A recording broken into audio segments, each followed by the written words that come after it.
to clean this up. Okay. And I get Alright, this would have been a little bit more polished up, but people decided last night at 11:30 to fire up an engine, so I didn't really have time to go over this all that well.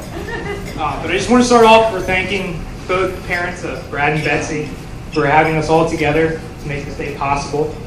I've known Brad now for a long time, and I can truly say that I never thought this day would come. And those of you who know Brad can agree to that. Not that because Brad is such a ladies' man, but that I think maybe it was like around 18 or 19 he talked to his first girl, maybe? But to get a better understanding of Brad, I just kind of want to put it in perspective.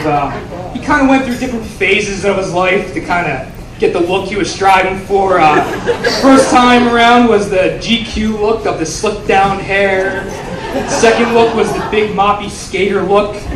And now he kind of settled with the Timberland boots and the flannel shirt. But I want to let Mr. Cole know that the beard is still going to strive in the Cole family, I think.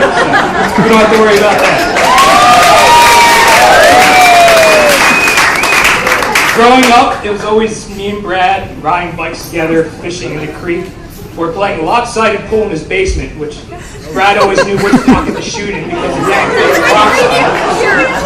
And like growing up with Brad, I always looked up to him. Literally, I always looked up to Brad.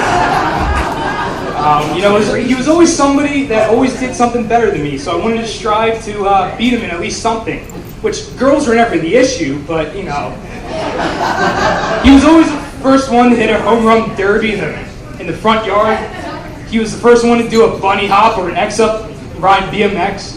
He was the first one to get an S10 and lower it and do all the lowrider stuff. So, Christy can thank Brad for all that. But, Brad over the year has been a good friend, and we've stayed close through all the years. There's a lot of stories I could tell about Brad. Some of them might even embarrass the Pope. I just want to say, hello. But one story I do want to say is about the night that he met Betsy. Brad, he kind of has like a vague way of telling stories. So I think what I got out of Brad's story about meeting Betsy was we were in his garage, probably listening to his DeWalt radio, listening to rap music, working on his car, like usual when we lived at our parents' house. And he said something that he met this girl who he thought her name was Beth, and he started talking to her, and apparently she ran away and hid in the bathroom, which I recommend is probably where you should stay. But in my mind, I could never have pictured such an amazing, beautiful girl as you, Betsy. So I just want to say, really, what's your name? Beth? Betsy? Elizabeth? Betty? What I mean? But when we met you, we knew you were a perfect match for Brad. Maybe a little too good for Brad. But just like fishing, Brad, you felt that nibble on the hook, and you set the line, and you made sure that one never ran away. So I just want to thank everybody for coming out tonight. And Brad, or actually I should say Betsy, thanks for making Brad never a third wheel ever again. So we all want to raise our glasses. And this night is for Brad and Betsy.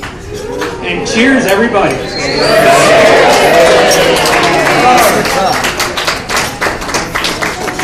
Now, if I could,